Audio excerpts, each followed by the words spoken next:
Au quotidien cette semaine avec les 24 heures camions, les 24 et 25 septembre.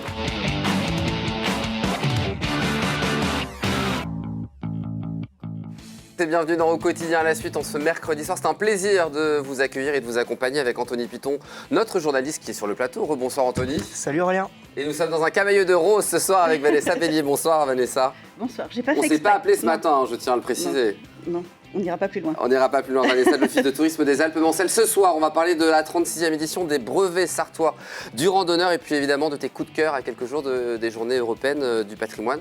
Dans les Alpes-Mancelles, ça aura lieu en France ce week-end. Et puis à la fin de l'émission, restez bien avec nous puisque vous pourrez gagner vos passes secrets pour découvrir l'intégralité des cours et jardins ouverts par les propriétaires de la cité Plantagenet ce week-end à l'occasion de ce bel événement qui est Entre cours et jardins, 15e édition. Ça aura lieu samedi et dimanche. Vanessa, direction donc les Alpes-Mancelles sans perdre de temps. Pour démarrer, on va parler de cette 36e édition des BSR. Oui. Tu as bien fait de dire des BSR. Oui, c'est ça.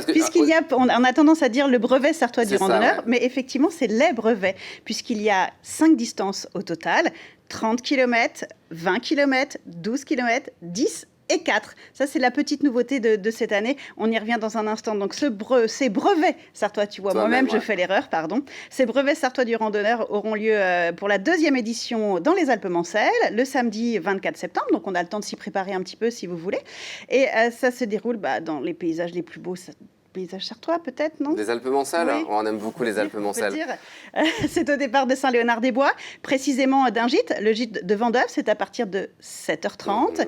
Et vous choisissez la distance que vous voulez faire et vous partez donc. Donc on part tous de Saint-Léo et après on voit en fonction de ce qu'on a envie comme distance. Exactement. Je pense qu'Anthony va prendre 30 km, je vais prendre 4 km. C'est vraiment de la randonnée, on peut parler de randonnée. Alors justement, ça c'est la nouveauté. L'année dernière, c'était 6 km, mais ceci dit, à Saint-Léonard-des-Bois, les 6 km, quand on commence à grimper sur le Haut-Fourché et sur le Narbonne, ça commence à faire. Mais là, effectivement, les 4 km, c'est la nouveauté. Il a été conçu comme un rallye, un peu un rallye familial. Donc, il y aura vraiment une occasion de venir randonner avec ses enfants et de les initier à la randonnée, puisqu'il y aura un jeu de questions-réponses, des petites choses à trouver, histoire d'avoir un petit cadeau. C'est le parcours familial.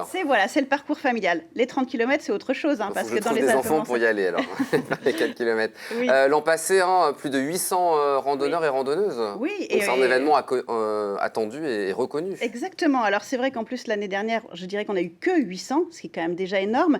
Mais avec la période Covid, la communication n'avait été un peu... refroidi, donc on ne savait pas trop si l'événement allait avoir lieu ou pas.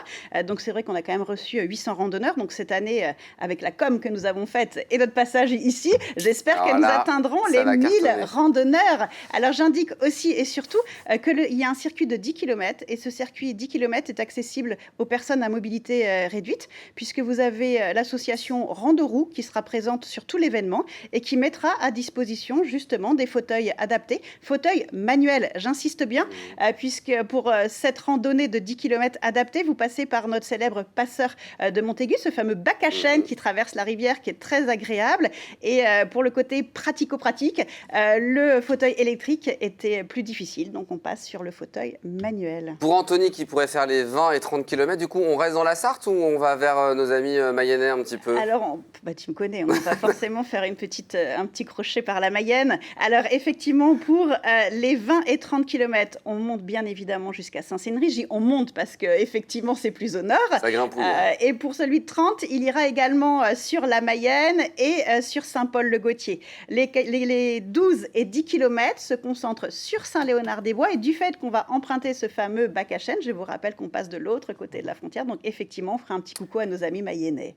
Qu'on embrasse très fort ce soir. Les inscriptions sont ouvertes, il faut passer par le site sarthe.ffrandonnée.fr, c'est essentiel et obligatoire de s'inscrire. Alors c'est préférable, on peut venir aussi le jour même uniquement, bien sûr, il n'y a pas de problème, mais c'est vrai que pour les organisateurs, c'est toujours mieux de s'attendre à un nombre de participants, donc c'est possible de le faire dès à présent.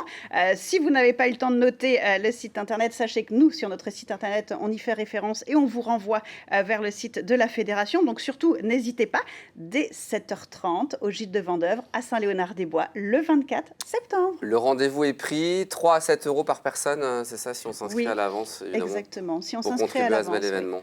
Oui. Les journées européennes du patrimoine, c'est ce week-end. C'est ce On week-end. va en parler, il y a plein de choses à visiter partout en France. Oui. Et aussi, et surtout, j'allais dire, dans les Alpes-Mancelles, tu nous as fait une sélection rien que pour nous. Une petite sélection, effectivement. Alors, si je parle de coup de cœur, on va m'en vouloir, mais il y a deux endroits, on peut. Deux endroits que j'aimerais mettre à l'honneur. C'est déjà Ancines, avec le manoir de Couëmes à Ancines. Le manoir de Couëmes à Ancines, c'est un remarquable manoir de style Renaissance qui a été largement restauré dans les années 2007 et 2012. Et pour l'occasion, il sera non pas ouvert au public dans le sens des intérieurs, mais l'extérieur sera présenté par ses propriétaires. Et c'est surtout qu'autour de ce manoir de Couëmes, chaque mois de septembre, nous avons une remarquable exposition. Là, nous sommes à la 16e exposition organisée par les Amis du manoir de Couëmes. Et cette exposition, eh bien, elle accueille deux artistes, un sculpteur et une céramiste. C'est donc Didier Dandras, donc vous voyez quelques sculptures, et également Patricia Baudouin. Donc c'est l'occasion à la fois d'aller découvrir cette remarquable exposition au cœur du manoir, mais aussi de faire la visite guidée de ce manoir. Donc ça c'est pour Ancines, on peut aller aussi du côté de Juillet. On embrasse les habitants qui nous regardent nombreux tous les soirs sur LMTV. Je ne sais pas où c'est Juillet, j'avoue. Pourtant je suis sartois. Oh, c'est pas vrai. Si, c'est vrai. Juillet, c'est entre Beaumont-sur-Sarthe et Piacé. D'accord. Donc, ou Beaumont et Fresnay, si tu préfères. Voilà, je maîtrise encore. Voilà. Donc c'est sur la départementale 338. D'accord. Là, ça te parle peut-être mieux. Voilà, effectivement. Et là, on va aller à la rencontre de deux personnes qui s'appellent Serge et Laurence, qui sont passionnés de jardin, de jardinage. Et d'ailleurs, ils ont une collection extraordinaire d'outils anciens. Les plus anciens remontent au 17e jusqu'au milieu du 19e.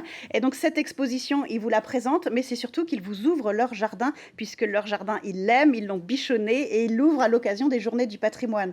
Tout à l'heure, tu parlais de Entre cours et jardin. L'an dernier, ils ont d'ailleurs exposé à l'occasion de ce bel événement, mais étant donné que cette année, ça se chevauche avec les Journées européennes du patrimoine, ils ont préféré ouvrir leur propre site parce qu'ils espèrent l'ouvrir à long terme dans les années à venir. C'est noté pour Juillet, il nous reste 1 minute, on va parler des essentiels, presque. Bourg-le-Roi, voilà, évidemment, ça c'est magnifique, il faut y aller. Vous connaissez Anthony, Bourg-le-Roi? Non, je connais pas. Village ancestral, c'est le plus petit village sartois. Hein. Oui, c'est ça, exactement. Pourquoi? Parce qu'il a gardé tout son mur extérieur, donc ça en fait la limite. Formidable. Donc Bourg-le-Roi, qui sera évidemment ouvert pendant toutes les Journées du patrimoine, que ce soit le musée du Point de Beauvais, mais aussi des expositions qui auront lieu dans les sites majeurs comme les chapelles. Bien sûr, un passage par Fresnay. Fresnay-sur-Sarthe, c'est une obligation. Je crois que tu sais que j'adore Fresnay-sur-Sarthe. Et moi, j'adore Madame la Maire, donc je l'embrasse. Donc voilà, c'est notre bureau principal. Fresnay-sur-Sarthe, vous aurez bien sûr le musée de la coiffe qui sera ouvert. Et il y aura également une visite commentée de Fresnay-sur-Sarthe le dimanche à 15h. Je pense aussi à Piacé, là aussi. Je vous en ai régulièrement parlé. Piacé avec le parcours d'art contemporain. Chose exceptionnelle, il propose une visite guidée du parcours d'art contemporain. Donc tout le programme, si vous le souhaitez, c'est ici. Et c'est en téléchargement sur le site internet de l'Office de tourisme. Tourisme-alpemancelles.fr pour toutes les informations. Et cause bien, Vanessa. Ça donne envie, c'est formidable. Donc vive les Alpes-Mancelles et tout le beau programme, à la fois pour ces Journées européennes du patrimoine et pour les brevets, j'ai perdu le nom, les brevets sartois du randonneur. Ça sera le 24 septembre prochain. Merci beaucoup d'être venu sur le plateau. Mais comme d'habitude, c'est un plaisir. Merci. Avant de se quitter, on va jouer. Vous allez pouvoir gagner vos 2 passes secrets pour aller découvrir tous les cours et tous les jardins, toutes les cours et tous les jardins. Je vais y arriver dans le cadre de l'événement Entre cours et jardins qui auront lieu ce week-end. Pour cela, il faut répondre évidemment à la question du jour. Lequel de ces départements compte plus de vaches que d'habitants? A, la Sarthe. B, la Mayenne. Si vous avez la réponse A ou B par mail à jeu au pluriel @lmtv.fr. C'est un petit clin d'œil, Vanessa, qui est mayonnaise. Oui. D'ailleurs, Entre cours et jardin, les offices de tourisme sartois, pour la plupart, y seront. Nous sommes installés dans la cour du conservatoire, donc venez aussi choper quelques infos touristiques. Eh bien, c'est noté. Merci beaucoup d'être venu sur le plateau. Merci, Anthony. Merci. Dans un instant, l'infiltré avec Amanda Scott. Nous, on se donne rendez-vous demain à 18h30 pour une nouvelle quotidienne. À demain. Au quotidien cette semaine avec les 24 heures camions, les 24 et 25 septembre.